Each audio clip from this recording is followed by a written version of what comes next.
Les jardins sans labour peuvent être si abondants si tard dans l'année. Nous sommes le 24 octobre aujourd'hui, donc nous sommes bien avancés dans l'automne. Il ne reste plus que 5 semaines et demie avant décembre. Et pourtant, regardez ça, c'est une abondance incroyable. Le niveau de lumière en ce moment ressemble à celui de février. Heureusement, on profite d'un peu de soleil. Nous avons de la chance avec la météo, des températures douces et constantes, autour de 12 à 15 degrés Celsius en journée, soit environ 55 degrés Fahrenheit. Et pour la culture sans labour, vous avez ce joli cycle qui continue, où vous continuez à planter, puis à récolter, puis à arracher les plantes, à mettre du compost une fois par an. Habituellement, le moment où l'on met du compost, c'est en ce moment et jusqu'à la fin de l'année de culture. C'est pour ça que nous avons fait de la journée sans labour le 3 novembre. C'est comme le début de l'année de jardinage, au moment même où vous avez une abondance fantastique à récolter. Ce n'est pas comme si le jardinage s'arrêtait soudainement. C'est une de mes expressions les moins aimées, dire qu'on met le jardin ou la parcelle au repos l'hiver. Non, je ne pourrais pas faire ça. C'est un processus continu. Bien sûr, il faut parfois prendre du recul, se reposer un peu, c'est très bien. Mais il faut continuer, il faut manger. Les légumes verts frais sont parmi les meilleures sources alimentaires en hiver. Regardons aussi, d'autres sources de nourriture en hiver sont les carottes. Et j'ai eu quelques problèmes avec les carottes parce que celles-ci viennent d'un semis plus précoce, un semis de la mi-juin. Et nous avons eu la mouche de la carotte, comme je n'en ai jamais vu de ma vie. Terrible. Voilà ce qu'elles font. Elles creusent autour des carottes. Regardez ici sur cette grosse carotte. On en voit une ou deux seulement. On les a récoltées il y a une semaine. Elles semblaient être en bon état. Mais ce matin, en les observant, c'était bien pire. Ces asticots à l'intérieur continuent de manger sans cesse. Si vous en avez, cela ne s'améliorera pas. Mangez vos carottes vite. Et ce que j'espère ici, de mon point de vue, c'est que le dernier semis, celui-ci a été semé le 5 juillet, c'est en fait le plus tard que je n'ai jamais semé de carottes. Est-ce qu'elles auront fait des dégâts? Je vois qu'ils ont poussé, d'accord? C'est de l'oxella, donc ce n'est pas une variété longue. C'est difficile de dire quand on les arrache s'il y a des dégâts. En fait, je ne saurais qu'après les avoir lavés.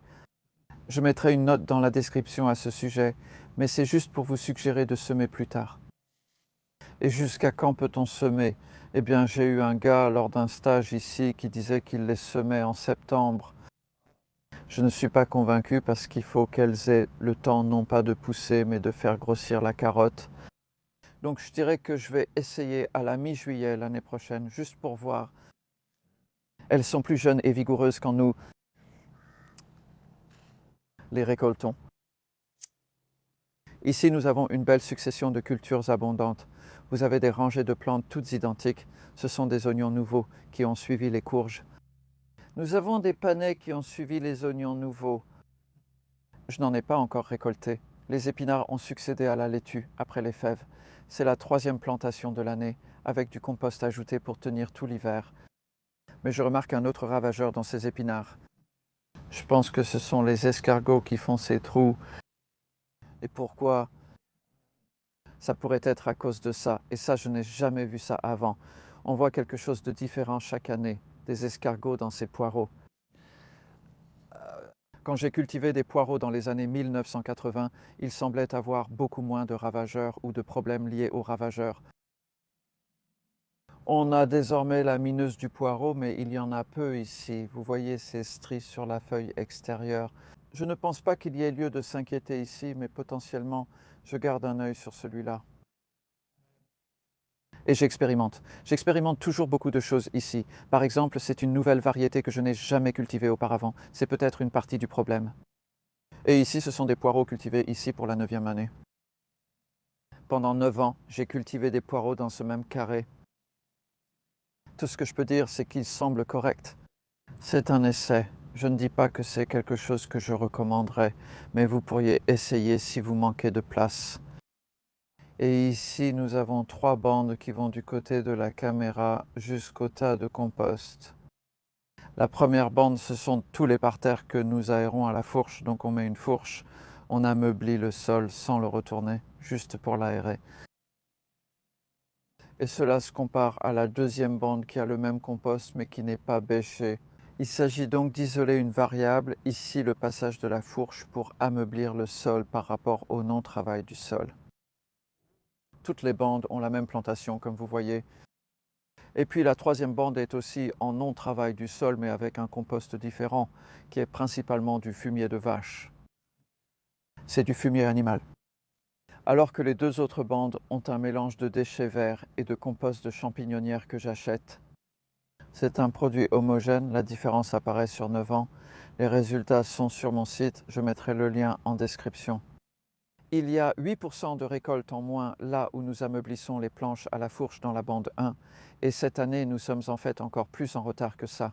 C'est environ 10% de moins que la bande 2 sans labour. Et puis je pensais que le fumier de vache donnerait des résultats constamment meilleurs, mais en fait ce n'est pas le cas. La bande 2 et la bande 3 sont assez similaires.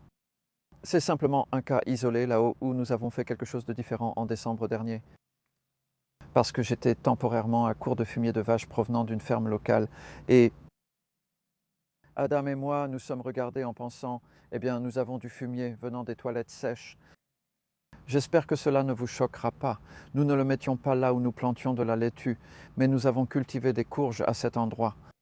2 plants de courges curry dans chacun, la plate-bande de chaque rangée, la première plate-bande près du tas de compost, et les 2 plants là-bas, rangée 1. La plate-bande travaillée à la fourche a donné 7 kg. Les 2 plants dans la rangée du milieu ont donné 9 kg. Les 2 plants dans la troisième rangée avec le compost des toilettes sèches ont donné 21 kg. On se dit, qu'est-ce que c'est que ça? Voilà l'idée, c'est ce qu'il vous faut dans votre jardin. Ici, regardez ça, c'est aussi ce qu'il vous faut. C'est tout simplement magique, ça suit la suite de Fibonacci, la géométrie fractale, toutes sortes de choses incroyables. C'est du chou-fleur romanesco. Semer le jour le plus long. Le jour le plus long est vraiment un bon moment, dans ce climat en tout cas, pour semer des brassicacées d'automne et d'hiver. Elles n'ont besoin que d'une demi-saison dans une bonne partie du climat britannique, au moins dans le sud du pays. Les choux kale en sont un autre exemple, tout comme le chou de Savoie. Nous en découvrirons d'autres lors de notre visite. Donc c'est plus simple. Tout a été semé le 21 juin puis repiqué. Beaucoup ont été plantés le 17 juillet. Tout cela va très vite. Il suffit d'utiliser un plantoir à long manche, d'insérer un plant en motte, même petit, et c'est terminé. C'est aussi ainsi qu'on procède pour le céleri rave. Regardez ceci, variété Prince, l'une de mes préférées de longue date. De nombreux jardiniers débattent sur l'utilité d'enlever ces feuilles du bas. Cette semaine, on m'a demandé que si on ne faisait pas cela, ils ne grossiraient pas ou que cela les aiderait à grossir. Je n'y crois pas. Je veux dire, vous pouvez voir, ceux-ci vont très bien grossir. J'ai délibérément laissé ce bloc ici, cette parcelle intacte, sans enlever les feuilles, juste pour les comparer avec d'autres. Eh bien, en fait, je n'ai fait aucun effeuillage systématique, mais là où j'ai fait des comparaisons comme ça ne fait vraiment aucune différence. Elle semble plus jolie et j'y ai retiré les feuilles pour l'esthétique. Aussi, c'est pour que vous voyiez les racines dans cette vidéo. Ici, nous avons été occupés à planter de l'ail le plus tôt possible. Ma date la plus précoce recommandée que j'ai déterminée est le solstice, donc ceux-ci ont été plantés en fait le 22 septembre. Vous pouvez voir qu'ils commencent juste à apparaître. Pas d'inquiétude si vous avez planté de l'ail récemment et que rien ne pousse encore, c'est normal. Ils sont occupés à faire des racines principalement en automne, puis ils pousseront très vite au printemps grâce à toutes les racines qu'ils auront faites. Comme le sol reste chaud à cette période, ils doivent bien s'installer. D'ailleurs, vous pouvez encore planter de l'ail jusqu'en décembre, donc vous savez que vous n'avez pas raté le coche, allez-y. Ce sont des fèves et des févroles, aucune d'entre elles n'est destinée à la récolte. Je les fais pousser ici uniquement pour faire entrer la lumière du soleil dans le sol.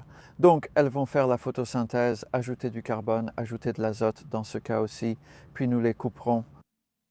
Peut-être en février quand l'ail poussera. Si elles ne sont pas déjà mortes du gel, cela pourrait arriver, réglant ainsi le problème. Ce sont des engrais verts temporaires si vous voulez, tout comme la moutarde que vous pouvez voir sous les asperges. Voilà. Il y a environ 2 semaines et demie, j'ai semé quelques graines de moutarde là-bas, c'est de la moutarde blanche, Sinapis alba, et j'ai simplement dispersé les graines. Non, évidemment, sans ratisser ni rien, Les asperges sont toutes là. Et dans un climat humide comme celui-ci, elles sortent toutes seules. Elles poussent très rapidement. Et l'idée, encore une fois, c'est d'apporter du carbone gratuitement. Le carbone est la base de la vie du sol. C'est la base de tout dans le sol. Il faut juste beaucoup de carbone. Donc plus on peut, grâce à la lumière du soleil et à la photosynthèse, faire entrer ce carbone dans le sol, mieux c'est.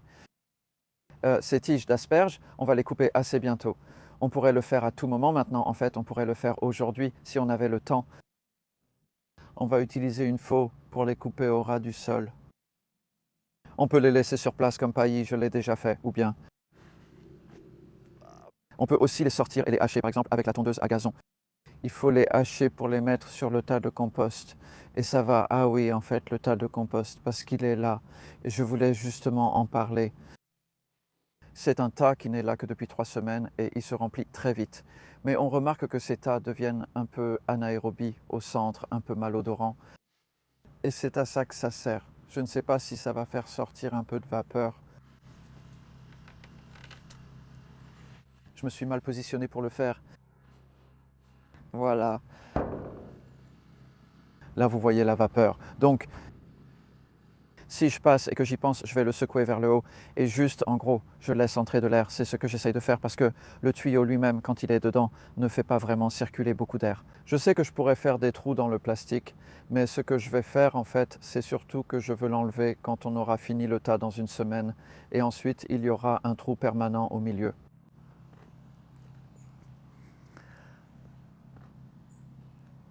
Beaucoup de choses se passent ici. On ne vient pas souvent de ce côté pendant les visites. Donc, ce sont des navets qui touchent à leur fin. Et j'ai gardé le filet parce qu'on a de vilaines mouches du chou qui mangent les navets sinon. Et on en a quand même un peu, mais ce n'est pas trop grave. Et puis les navets là-haut sont terminés. Donc, comme pour tout, il faut tout nettoyer, ce qui veut dire aussi les mauvaises herbes. Il y avait quelques mauvaises herbes et puis j'ai de nouveau planté de l'ail, en fait avec de la moutarde semée en même temps. Regarde ces framboises, c'est juste incroyable. C'est une variété tardive appelée Paris. Et en fait, on m'a envoyé quelques plants il y a 7 ans et ils n'ont jamais rien donné de bon. Ils me frustrent parce qu'ils mûrissent si tard. Ils ont bon goût pendant une semaine et puis ils disparaissent. Cette année, tous les fruits ont été précoces. On se dit, qu'est-ce qui se passe? On n'a pas eu un été si chaud, je dirais un peu plus chaud que la moyenne, mais pas aussi chaud que l'année dernière. Les pommes mûrissent vite, ne deviennent pas sucrées et tombent de l'arbre. Celles-ci, cependant, en ont profité. Et leur saveur. C'est bon, et je vais vous dire pourquoi. Vous pouvez voir que les feuilles sont si vertes. Encore une fois, cela revient à ce que je disais sur la photosynthèse. Cela signifie qu'elles peuvent convertir l'énergie du soleil, même s'il n'y a pas beaucoup de soleil, mais elles peuvent en convertir beaucoup, assez pour rendre le fruit sucré. Nous avons ici le dicton qui dit que le 10 octobre, le diable crache sur les murs, et c'est lié à cela. Il n'y a plus beaucoup de soleil ou pas beaucoup de lumière, vous savez, et il fait souvent nuageux, mais ces framboises vont à contre-courant. La mâche, grâce à la méthode sans labour et à l'absence de mauvaises herbes, on peut semer à la volée des graines qui lèvent très lentement. S'il y avait beaucoup de mauvaises herbes, cela ne marcherait pas. Mais ça n'a pas été trop difficile. Et là, il y avait du chou blanc et du chou rouge qui vont bientôt être récoltés. Et ici, nous avons Adam qui travaille ici son projet de stropharia, donc les stropharia. Eh bien, pour être tout à fait honnête, je n'en sais pas beaucoup à ce sujet. C'est le projet d'Adam, mais c'est un champignon savoureux et il a cultivé du mycélium chez lui. Il l'a amené ici hier après avoir stérilisé des copeaux de bois. Il expliquera tout cela bien mieux que moi et vous pouvez trouver les détails sur sa chaîne YouTube qui s'appelle Myco_Ad. On espère, je pense qu'il n'y aura pas de champignons là-bas cet automne, mais plutôt au printemps prochain. J'aurais dû préciser pour les framboises. Nous avons taillé les framboisiers car ce sont des framboises d'automne. C'est ce qu'il faut faire. Il suffit de laisser une tige et elle repousse. Elle devrait bien pousser comme ça. Mais on verra. C'est assez amusant et un peu stressant d'essayer de nouvelles choses, mais je le fais beaucoup et c'est l'un des meilleurs aspects du jardinage, de pouvoir faire autant de choses. Ce qui est différent, vous savez, le temps est différent chaque année et la seule constante, c'est le sol. Donc, vous savez, ce n'est pas vraiment une formule exacte. Mais ici, nous avions de l'ail, une superbe récolte d'ail cueillie le 19 juin, des choux plantés le 20 juin et ils sont presque finis. Il ne reste que quelques choux rouges. Nous avons étalé le compost. Il n'est pas toujours nécessaire d'attendre que tout soit terminé pour épandre le compost. Ceci est du compost fait maison provenant des 3 bacs à palettes, qui est en fait l'un des meilleurs composts que nous faisons en ce moment. De ces petits bacs à compost fait maison. Vous savez, on peut planter dans un compost comme celui-ci.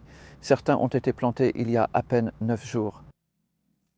Pour pieds d'hiver, Claytonie Mizuna, ils poussent déjà bien, je ne suis pas inquiet. S'ils ne produisent pas à cause d'un coup de froid, la récolte sera faible. Dans ce cas, je les verrai comme un couvert végétal. Engrais vert, vous savez, ce n'est pas obligatoire. On peut aussi cultiver des plantes comestibles. Pour cela, les choux de Bruxelles sont un incontournable de l'hiver. Et encore une fois, c'est vraiment facilité par la culture sans labour, parce que le sol est toujours ferme, il est ouvert aux racines, mais il reste ferme.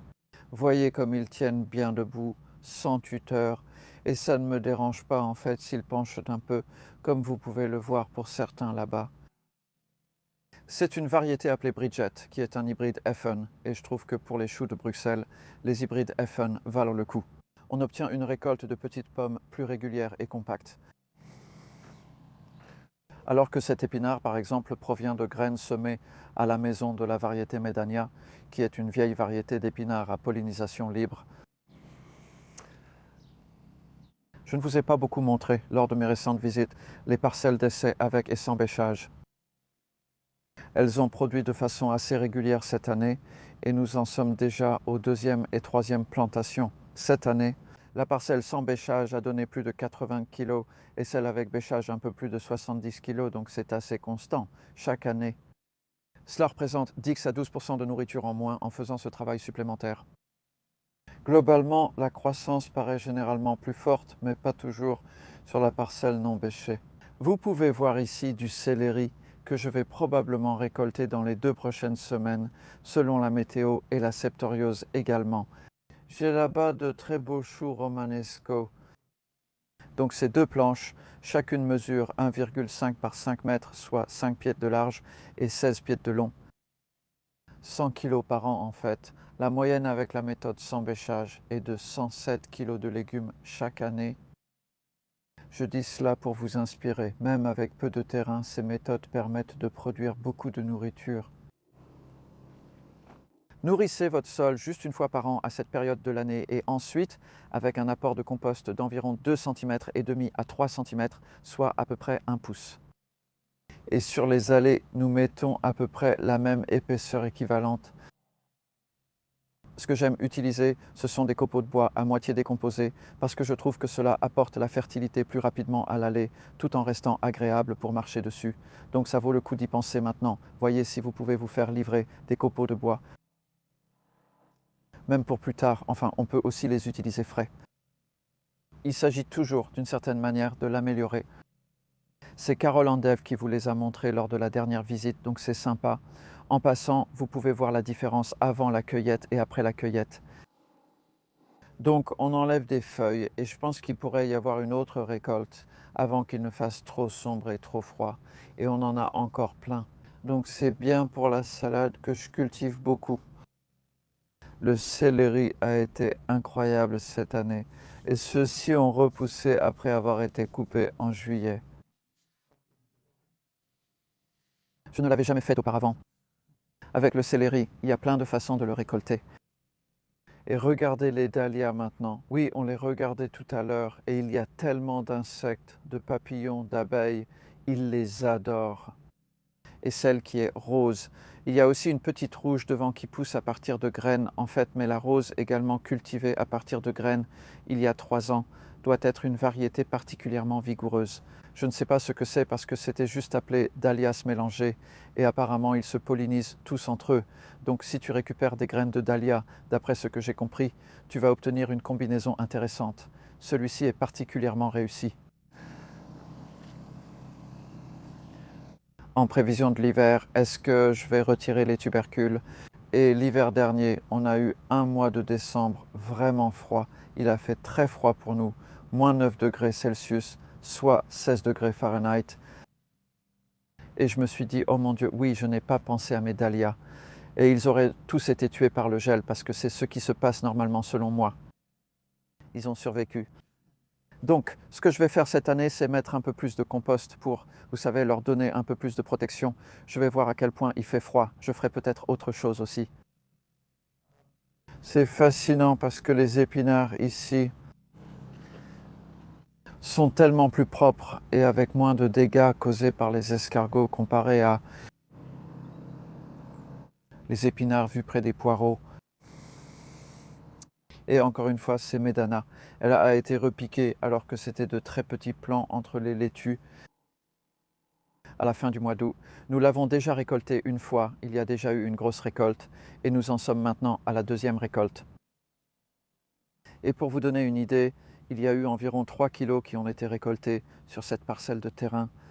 On cueille les feuilles extérieures, donc encore une fois on cueille, on ne coupe pas, donc on prend ces belles feuilles extérieures comme ça, et elles peuvent être assez grandes tout en restant très tendres et savoureuses. Dans le serre-tunnel, la dernière fois que nous étions ici, c'était rempli de tomates et de plantations d'été, et maintenant regardez la transformation. Donc elles ont été retirées début octobre, et entre-temps j'avais semé toutes ces cultures, et vous pouvez en voir un peu plus à ce sujet dans une vidéo. Nous sommes sur le point de la publier en fait, et il se peut que je l'ai déjà publiée. Ce sont des semis élevés en modules, et puis regardez toutes les mauvaises herbes, ce ne sont pas des graines de mauvaises herbes, ce sont en fait des œillets d'Inde, donc ce sont des œillets d'Inde nains. Je ne les ai jamais vus pousser à partir de leurs graines aussi abondamment que cette année. Cela pourrait être dû à un niveau de chaleur légèrement plus élevé. Je ne m'inquiète pas pour ça parce qu'ils devraient être tués par le gel. Si par hasard nous n'avions pas de gel, je pourrais avoir des problèmes à ce niveau-là. Mais je n'ai jamais passé un hiver où le gel ne pénètre pas ici parce que le gel entre bien dans la serre-tunnel. Toutes ces jeunes pousses pour les feuilles de salade d'hiver et les légumes verts vont survivre à pas mal de gel et continuer à produire. Tout au long des mois d'hiver, oui, regarde celle-ci. Je dois enlever mon ombre de là, c'est la Kobe. Et en fait, c'était un cadeau de Kate Forrester, la plante, il y a longtemps, en février. Ou peut-être en mars, mais je crois finalement que c'était en février. Je l'ai donc fait pousser au chaud sans vraiment le connaître. Et elle a grandi, grandi, grandi et n'a pas fleuri jusqu'au mois dernier. Juste de la splendeur. Nous présenterons son jardin Four Acre Farm dans une vidéo pendant la période de Noël. Nous avons filmé cet été. Nous avons un joli stock de vidéos à vous proposer pour les mois d'hiver, sur lesquels nous travaillons depuis longtemps. Abonnez-vous pour recevoir les notifications de toutes ces vidéos. Et une autre, c'est la série sur les petits jardins, dont nous avons déjà filmé plus de 20 épisodes au cours des 6 dernières années. Et nous suivons simplement les progrès dans cet espace de 25 mètres carrés, soit 270 pieds carrés. Environ 4 à 5 fois par an. Nous sommes actuellement entre 2 vidéos. Alors j'ai pensé finir ici et mentionner que certaines de ces plantations seront terminées d'ici la prochaine vidéo principale ici, comme le fenouil. En fait, il est endommagé par le gel en dessous de moins 2-3 degrés Celsius. Donc il lui reste encore 2 semaines, 3 semaines maximum, je dirais. Les épinards continueront, mais ici, ce sont des choux de printemps d'hivernage et des choux-fleurs. Et ces superbes brassicacées au bout, c'est un bel exemple. En fait, j'ai déjà fait la plantation principale dans le jardin maraîcher et il me restait quelques plants en trop, alors je me suis dit, bon, je vais tous les mettre ici dans une sorte de mélange. Donc, on a déjà eu de beaux brocolis calabrais ici, et il y en a encore d'autres que vous pouvez voir dans ce coin à gauche. Ceci est un magnifique chou-fleur, c'est le Purple Graffiti. Du chou de Savoie arrivera plus tard. Et il y a un autre chou-fleur romanesco. Donc encore une fois, tout vient d'un seul semis. Toutes ces brassicacées ont été semées à la même date. Vous pouvez, vous savez, prendre mon calendrier ou mon tableau de semis ou suivre ma chronologie de semis sur le site web pour aligner ces dates de semis dans votre calendrier ou votre agenda l'année prochaine, car cela peut vraiment faire la différence. Vous pouvez garder l'espace occupé comme ça toute l'année. Et la seule chose qui reste à venir maintenant, ce sont les fèves que nous allons semer ici. Je vais les semer directement d'un moment à l'autre. La semaine prochaine, les 10 jours à venir sont idéaux pour semer des fèves dans ce climat doux. Des hivers tempérés, ils peuvent descendre jusqu'à environ moins 8 degrés Celsius, soit 18 degrés Fahrenheit. J'espère que vous avez apprécié la visite. Et en fait, quand nous nous reverrons pour l'une de ces vidéos, il se pourrait bien que ce soit en décembre, et cela pourrait être différent.